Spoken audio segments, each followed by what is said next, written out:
Let's close our eyes.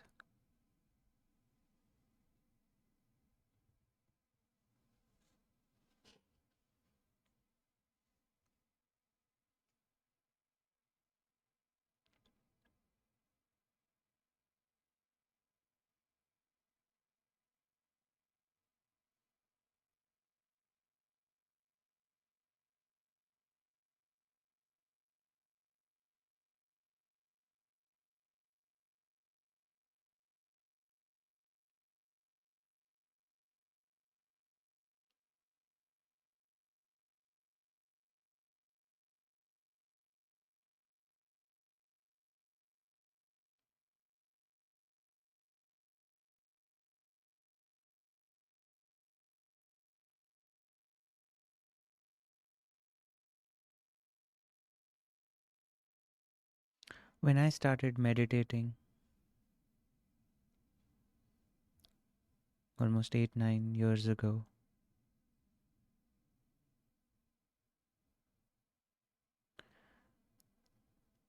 I didn't know what to do, how to do.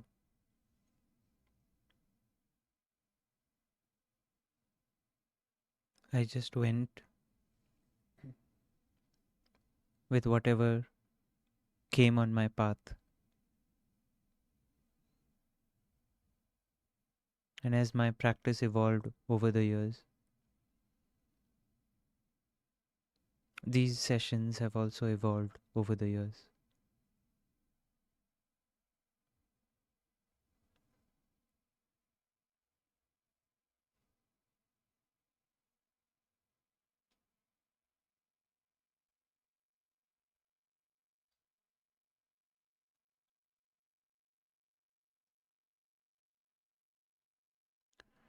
This particular flavor of the evolution of the meditations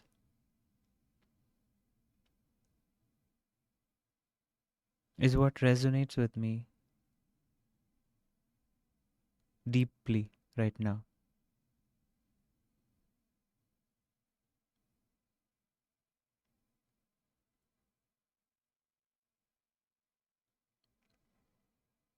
And that is what I'm sharing with all of you.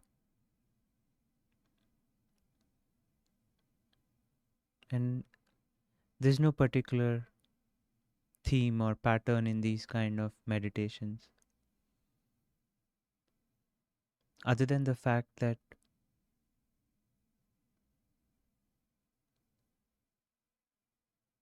I only share my experience that I'm having right now, the details of it, the intricacies of it.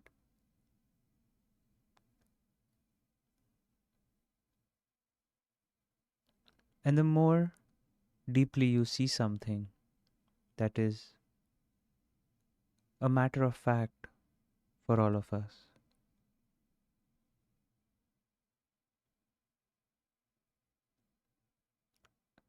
the matter of fact starts becoming clearer,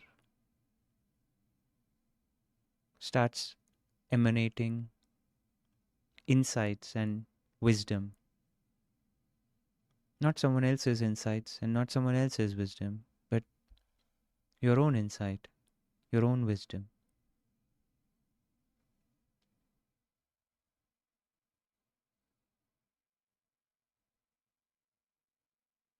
In the process, we do experience a deep mental and physical relaxation. But that's not the goal of this flavor of meditations. It is an outcome, yes, it's a byproduct, definitely.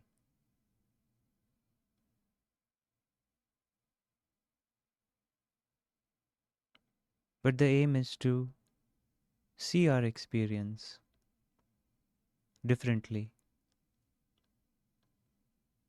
maybe chop it up sometimes, zoom in, zoom out, take a different angle, perhaps. You get the point.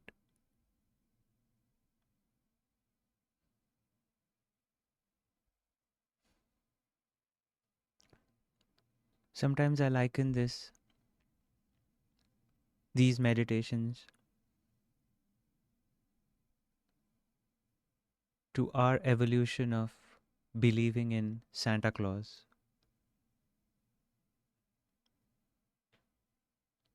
As kids, we believed in Santa Claus, most of us. And then at some point, we saw something, and everybody could have seen something different.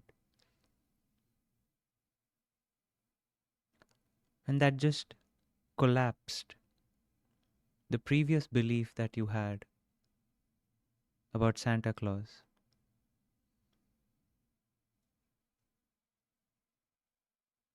I mean, everyone works really hard to keep that belief going. Even us as parents, we do this to our kids because it's fun.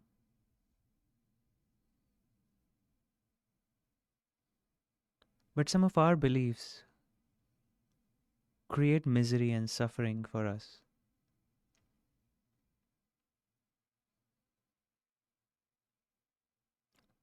However, the way out is the same way out that we had when we believed in Santa Claus. Seeing something, and once we see something, you can't unsee it.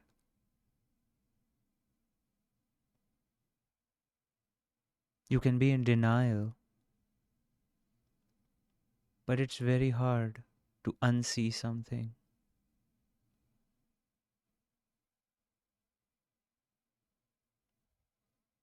And when I say see something, it could be know something as well. For example, let's say when you were a little kid, you were hanging out with your best friend, and somehow you learned, either directly or indirectly, that your friend said something about you behind your back. As long as you did not know about it, you were still best friends with them. But the moment you came to know something, it changed the way you saw things, and it changed the way you felt.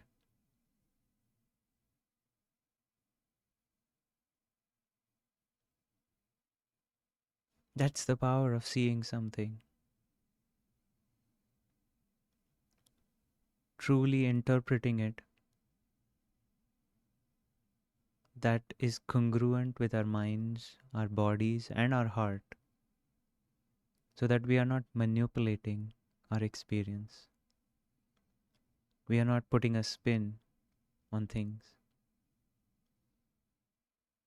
but we are accurately describing our own experience.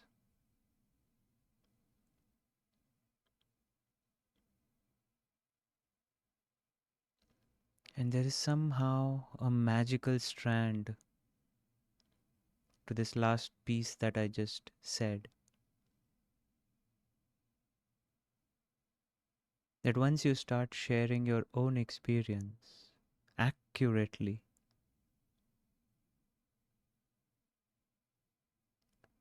you will realize it resonates with others as well.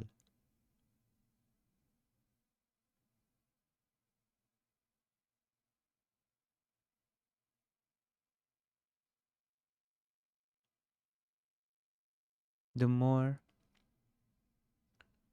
personal we keep our interpretation by calling it, this is how I see it, this is what I believe in, this is mine, etc. It is very catered to you. But the moment you go to facts,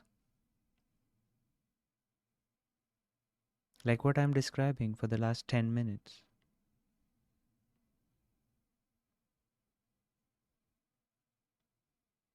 I'm, I'm not sharing an opinion. I'm sharing my own experience. And I hope some of it resonates with you. Where once you get to facts, those facts can be experienced by most others.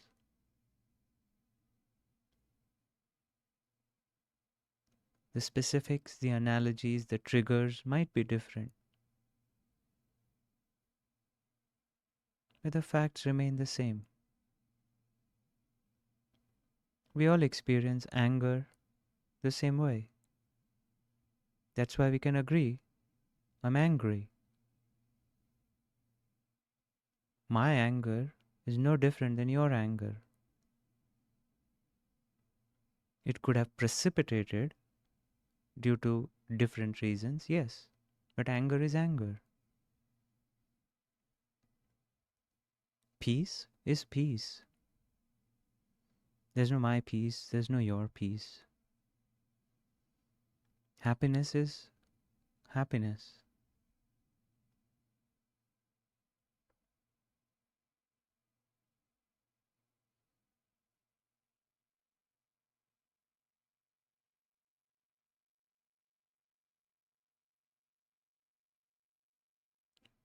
The reason we want to be meticulous about this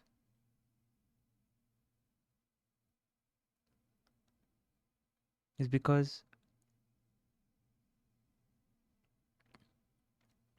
this meticulousness helps us truly interpret for ourselves what we are experiencing. We can remove influences from our interpretations, influences of society, culture, school, parents, friends, and get to the facts.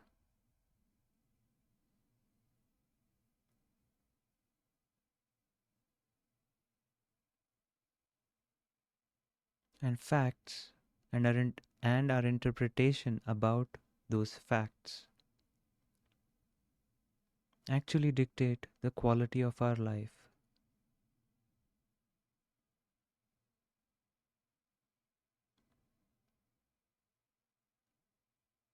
How we feel on a daily basis.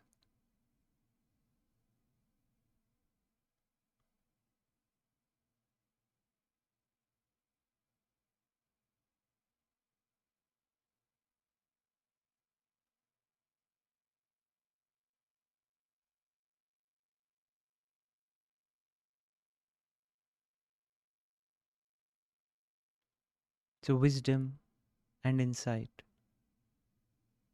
is a outcome of being meticulous.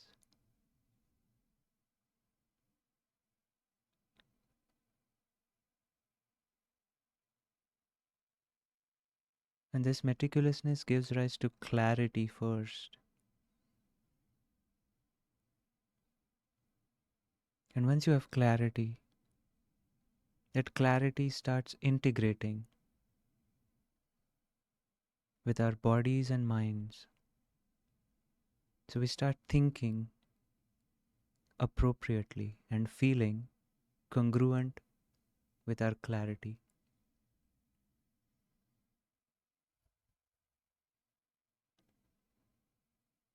For example,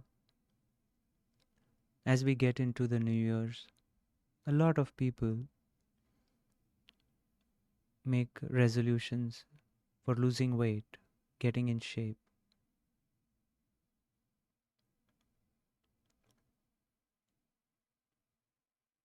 And I'm only using this as an example. I don't mean any disrespect to anyone. And I'm going to make some assumptions to elaborate on this example. Some of this impulse to create resolutions around health and fitness could be a projection of the culture, could be a projection of society, And in other case, it could just be our thinking that wants to give us a new start in life. But because this thinking is coming out of a wish, a desire, and not out of clarity, it will not colonize our bodies and minds, especially in the cold. It'll be orders of magnitude harder to get yourself to work out 15, 20 days later.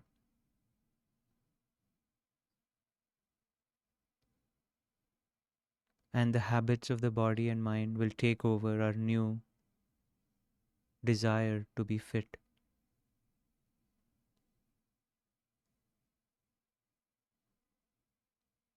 But if we came at the exact same plan through clarity, by understanding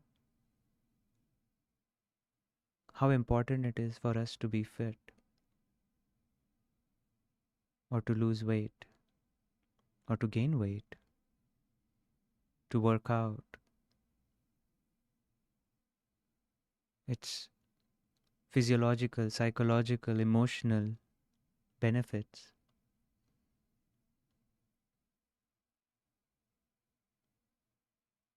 there is a higher chance of this clarity colonizing our bodies so that our bodies start complying to go through this tough transition of working out.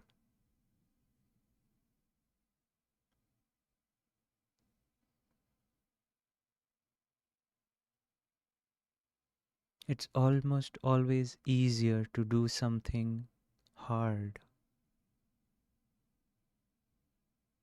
or very difficult if you have a compelling and a clear reason to do it. And that compelling and clear reason is almost always your own clarity and your own reason.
It's very easy for us to question our own beliefs,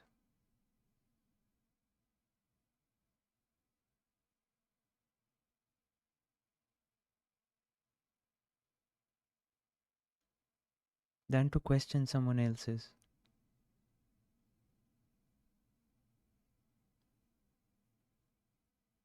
Because the only way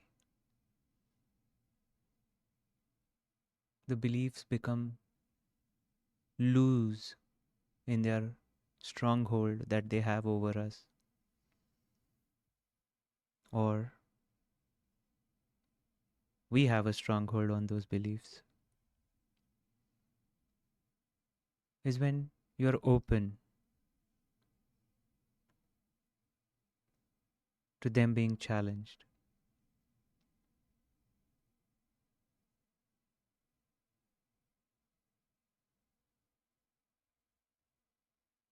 And in these sessions, you will hear something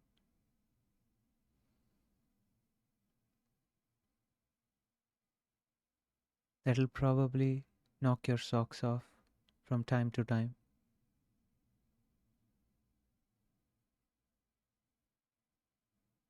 Not because that's what I mean to do, but truth is not an easy pill to swallow.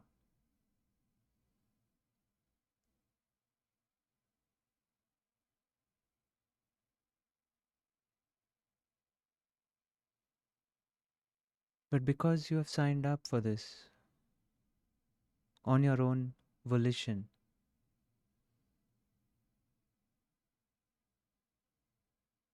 whatever you see or hear in this session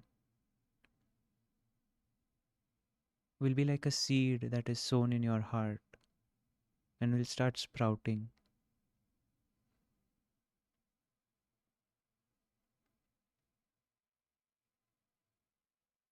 It's like when we are going to take a shot.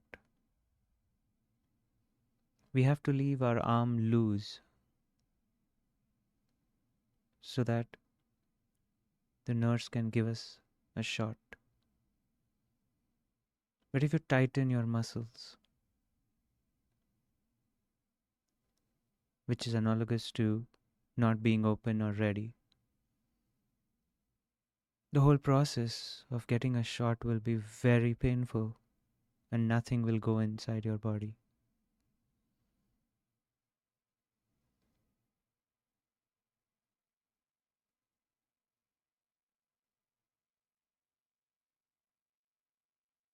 So, as we are approaching the holidays, for some of us it is a festive time. For some of us, it could be stressful and anxious times because of what has happened in the previous years. What you think will happen this year as well.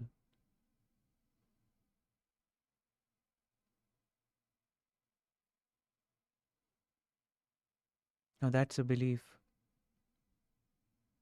that can be challenged very easily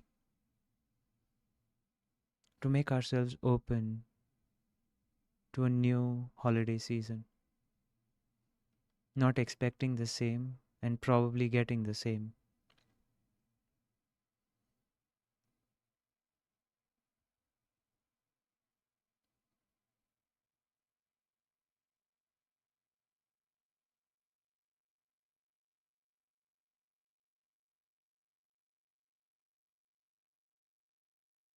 Same could be true about weather. If you think winter is a nuisance, it will stay like a nuisance. But if you get to the facts, winter is just winter. It has nothing to do with us. It was winter before we were here. So winter has no personal agenda against us. And how can we see the beauty and dance with that beauty?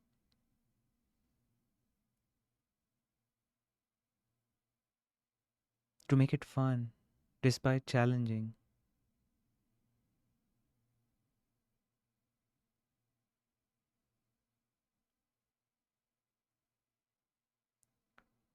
What can you see that you can't unsee?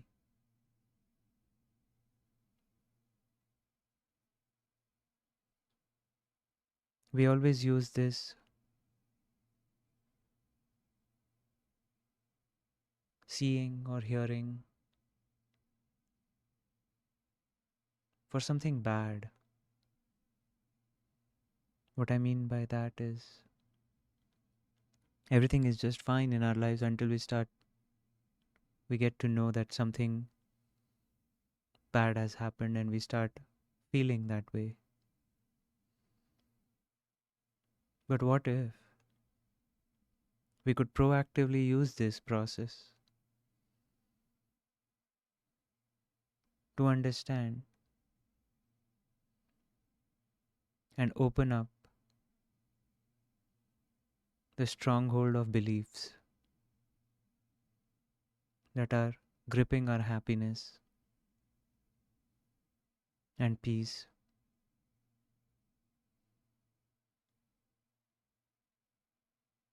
and loosen them a bit and see if they improve the quality of our life?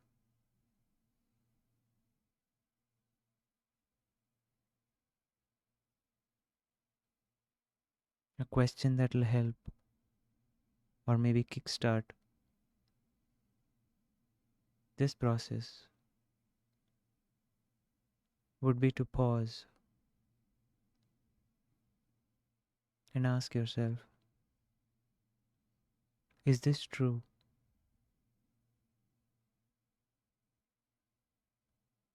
Whatever that this is. And listen to your heart, not to your mind. Is this true?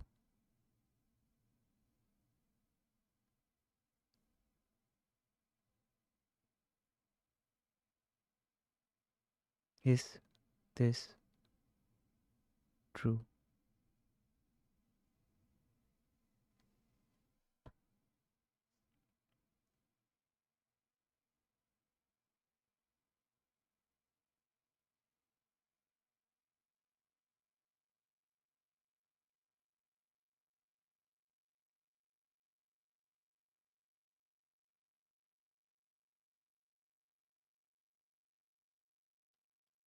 Thank you.